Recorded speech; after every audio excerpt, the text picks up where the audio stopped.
যুক্তরাষ্ট্রে বিদেশি বিনিয়োগকারীদের স্থায়ীভাবে বসবাসের অনুমতি দেওয়ার ক্ষেত্রে নতুন এক পরিকল্পনার কথা ঘোষণা করেছেন মার্কিন প্রেসিডেন্ট ডোনাল্ড ট্রাম্প। নতুন এই ব্যবস্থার নাম দেওয়া হয়েছে গোল্ড কার্ড। বিদেশি বিনিয়োগকারীদের জন্য বিদ্যমান EB-5 ভিসা কর্মসূচির জায়গায় নতুন এই পদ্ধতি ব্যবহার করা হবে এবং এটি মার্কিন নাগরিকত্ব পাওয়ার পথ সুগম করবে। প্রতিটি গোল্ড কার্ডের মূল্য ধরা হয়েছে $50 লক্ষ, যা বাংলাদেশি মুদ্রায় 60 কোটি টাকারও বেশি।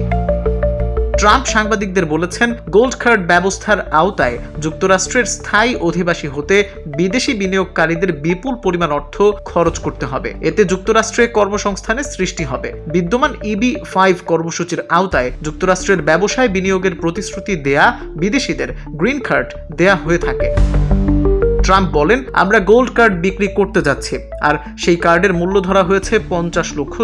এটি আপনাদের গ্রিন কার্ডের সুবিধা দেবে এবং এটি অর্থাৎ নাগরিকত্ব পাওয়ার একটি পথ হতে যাচ্ছে। ধনী ব্যক্তিরা এই কার্ডটি কিনে আমাদের দেশে আসবেন। 2 সপ্তাহের মধ্যে এই পরিকল্পনা সম্পর্কে বিস্তারিত তথ্য প্রকাশ করা হবে বলে জানিয়েছেন ট্রাম্প। এক সাংবাদিক ট্রাম্পের কাছে জানতে চেয়েছেন, রুশ ধনু কুবেররাও কি এই গোল্ড কার্ড পাওয়ার যোগ্য হিসেবে বিবেচিত হবেন কিনা। জবাবে তিনি বলেছেন, হ্যাঁ, সম্ভবত। আরে, আমি কিছু রুশ ধনু কুবেরকে চিনি যারা বেশ দারুণ মানুষ।